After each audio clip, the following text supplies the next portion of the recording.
Why do male actors feel like they have any right to objectify women? Well, some of the things these actors have said are straight up horrible, so keep watching to find out. Mel Gibson. If there's one thing Mel Gibson is known for, it's surviving controversies in the film industry. And to make matters worse, the center of these controversies revolves around the actor objectifying women. Mel's public hatred and fat-shaming of women started right after a bitter court battle with his ex-girlfriend, Oksana Grigorieva, in 2010. On the recording tape played in court, Mel said to his ex, "I am going to come and burn the effing house down, but you will blow me first." As if that wasn't enough, Mel continued to fat-shame the ex by referring to her as a pig in heat. However, Mel confirmed that he did make condemning comments and tried apologizing twice through his media publicist. Melissa Silverstein of Women and Hollywood blog mentioned how Mel's comments have been made out to be about racism without regard of how he objectified women. She said, "Mel Gibson has become a persona non grata throughout Hollywood, but not because of how he treats women. People should be talking about the anti-women stuff as much as they talk about the racist stuff. It is indicative of where women are in Hollywood. It's about power, and the boys have it." You might think that that was all when it comes to Mel and objectifying women, but he appears to have it in him. In 2015, the actor was accused of striking and verbally insulting a female photographer in Australia. The photographer said, "I took a photo of Mel and his girlfriend, and when I turned around, he shoved my back hard. He was spitting in my face and he was yelling at me, calling me a dog and saying I'm not even a human being and I will go to hell." The actor later denied any of these happenings, and the charges made by the photographer were dropped by the police. Chris Evans. Chris Evans and his colleague Jeremy Renner clearly disappointed Marvel Studio fans after they objected a female character in Avengers Age of Ultron.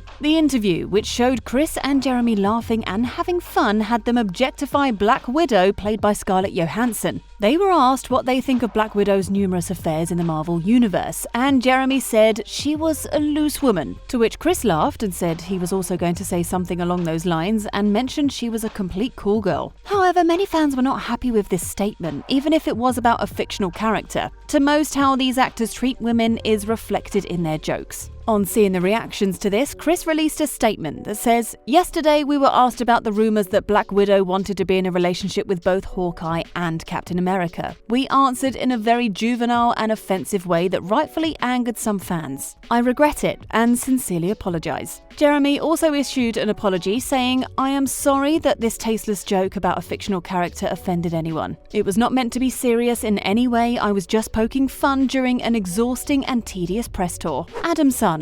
When Adam Sandler started shooting his 2015 movie The Ridiculous Six, many people on set didn't find the comedy script funny. In their words, it was too sensitive as it put down women. Many Native American extras on the movie set had to walk off annoyingly after finding out how Adam described women. According to the report, it says the examples of disrespect included Native women's names such as Beaver's Breath and No Bra, an actress portraying an Apache woman squatting and urinating while smoking a peace pipe, and feathers inappropriately positioned on a teepee. And also, after noticing many of the actors on set weren't happy with the jokes, they were told to leave the set if they found it too sensitive. That wouldn't be the first time Adam has annoyed fans when it comes to women. In 2014, when he signed a streaming deal with Netflix, his statement on why he signed the deal was even more annoying. It reads, "When these fine people came to me with an offer to make 4 movies for them, I immediately said yes, for one reason and one reason only. Netflix rhymes with wet chicks. Let the streaming begin." He never publicly denied or apologized for any of these claims. Instead, his humor was defended. Netflix Chief Content Officer Ted Sarandos said that people love Adam's work and some people would still not like his line of comedy. Michael Bay. Michael Bay's women's objectifying controversy started with Megan Fox. In 2007, when Megan wanted to audition for Transformers, directed by Michael, she was told to wear a bikini and wash his car seductively. Megan continued to try talking about how Michael had objectified her over the years and how Michael and his crew had talked her down on being a terrible actress. When Megan finally walked away from the Transformers movie, Michael called her weak and lazy as she found it hard to keep up. He said, "Megan loves to get a response, and she goes about it incorrectly. I'm sorry, Megan. I'm sorry I made you work 12 hours. I'm sorry that I'm making you show up on time." Movies are not always warm and fuzzy. Recently in 2020, the clips of Megan's interview about how Michael treated her and asked her went round. She came out to say she wasn't preyed upon by the actor and director.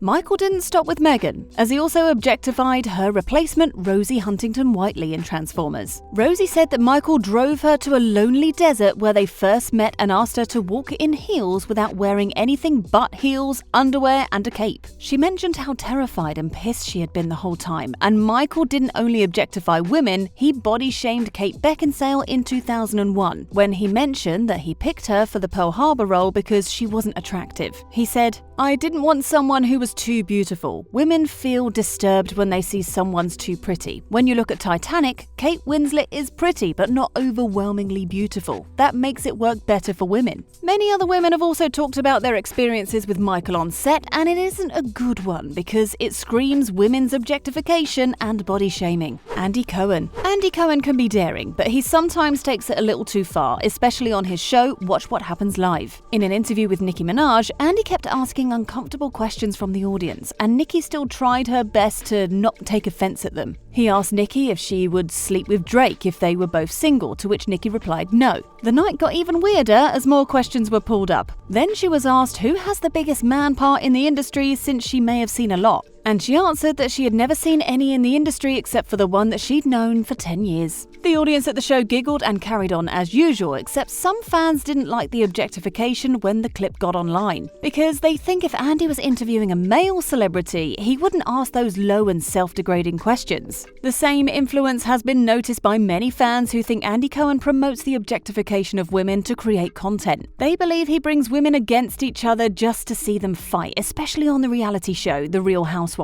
Andy's name is deeply mingled with controversies about putting women down, because even on Today's Show in 2014, Andy commented the journalist Samantha Smith by calling her "that poor lesbian reporter." He later apologized for speculating about Samantha's sexuality. Colin Trevorrow. Colin Trevorrow, like some other male actors and directors, downplayed women's vision in the film industry. Colin, who directed Jurassic World, replied to a fan's tweet asking, "Do you think that if you were a female director in Hollywood, you would have gotten the chance to direct Jurassic World?" In his reply, he assumed many female directors only like producing simple movies and don't like getting out of the box. He said, "Many of the top female directors in our industry are not interested in doing a piece of studio business for its own sake. These filmmakers have clear voices and stories to tell, stories that don't necessarily involve superheroes or spaceships or dinosaurs." It's funny how Colin can put women in a box and assume that they don't make the type of movies he makes. Although he later apologized for how his points got out, saying, "While it does make me a little uncomfortable to be held up as an example of everything wrong, this is an important dialogue to have." But he was never truly sorry for his words. Sir Sean Connery. The late actor Sean Connery was also known for objectifying women. It's shocking how in a 1965 interview the actor said, "I don't think there is anything particularly wrong about hitting a woman, although I don't recommend doing it in the same way that you'd hit a man. An open-handed slap is justified if all the other alternatives fail, and there has been plenty of warning." He kept touching on how he perceived women and what he would do to prove his point. The actor continued by saying, "If a woman is hysterical or bloody-minded continually, then I'd do it. I think a man has to be slightly more advanced than a woman. I do, by virtue of the way a man is built, if nothing else. But I wouldn't call myself sadistic." Given the year of the interview, many would assume that he had changed his mind about women before his passing. But that didn't happen, because 20 years later, in an interview with Barbara Walters, he still hadn't had a change of heart and was still bent on objectifying women. What do you think of how these actors have objectified and shamed women? Leave your thoughts in the comments, and thanks for watching.